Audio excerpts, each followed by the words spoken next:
One thing you notice when you travel around various towns and cities in Russia is the lack of medieval old towns.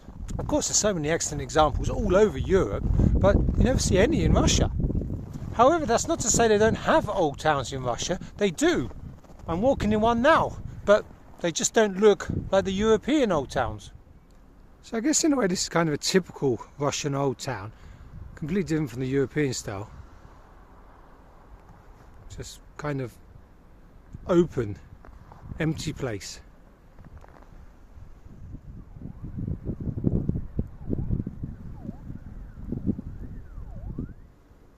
This building's been standing here for a long time now. They never seem to know what to do with it. During the Soviet period they turned it into a palace of culture, but these days it's just empty.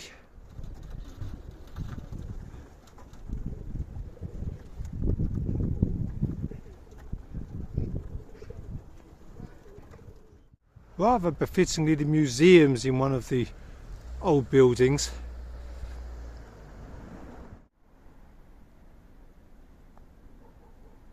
In Russia they made things in the past of wood, whereas in Europe it's more of stone, and wooden things don't last as long. You know, they're particularly susceptible to fires and things like that. Okay, noisy dogs as usual when you go to these quieter places. And actually these old towns in Russia, they're kind of the opposite to the old towns in Europe, where, you know, that's where all the prime estate is. That's the most expensive part of the town, the most desirable part of the town. In Russia, the little old towns you see, just little wooden houses, and it's mostly grannies that live there, and to be honest, it's the part of the town that no one wants to live in. Old towns in Russia are always barren places, and there's never really anything there. You know, you don't have like services or entertainments, anything like that. All the people that live in the old town have to go to other parts of the city, the more modern parts of the city. Again, the complete opposite is in Europe, where the old towns are full of bars and restaurants and things like that.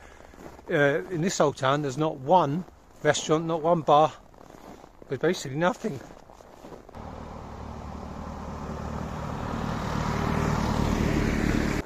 You get some rather old-fashioned street names in the old towns here. This one is called Peasants Street.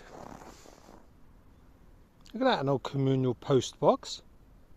I guess for Russian tourists it was a blow losing the Baltics, because during the USSR that's where you could get the medieval European type old towns. Riga, Tallinn, Vilnius, they have excellent examples that you just can't find in Russia. I mean, the Russian old towns, they're not without their own kind of charm in a way. Yeah, of course, obviously you can't compare old town Kamensk-Uralskiy with the old town in Dubrovnik in Croatia or somewhere else like that. But I guess there are some advantages of the Russian old town. Firstly, they're never packed with tourists. You know, you don't really see anyone walking around them. So this is one of the oldest houses in the old town. An old usatba, as they call it, like an old manor.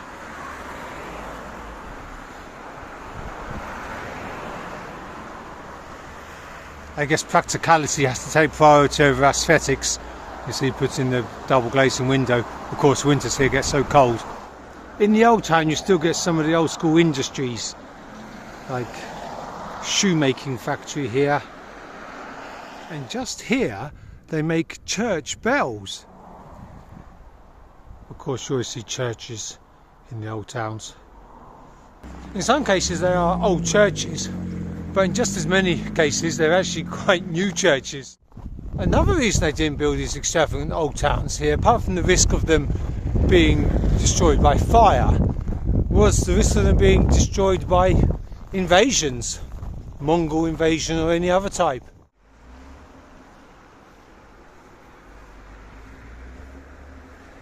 This was the building in the town where in 1917 Soviet power was officially declared. This building is also one of the very oldest in the town.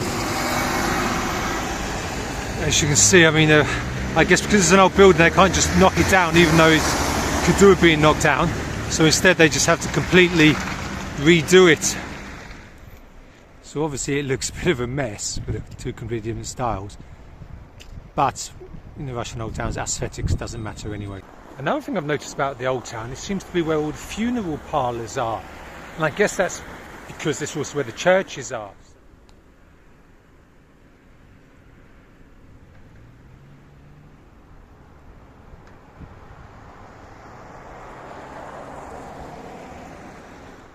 So back on the old Cathedral Square again. I thought I'd be a bit open-minded this week and do some pre-Soviet history.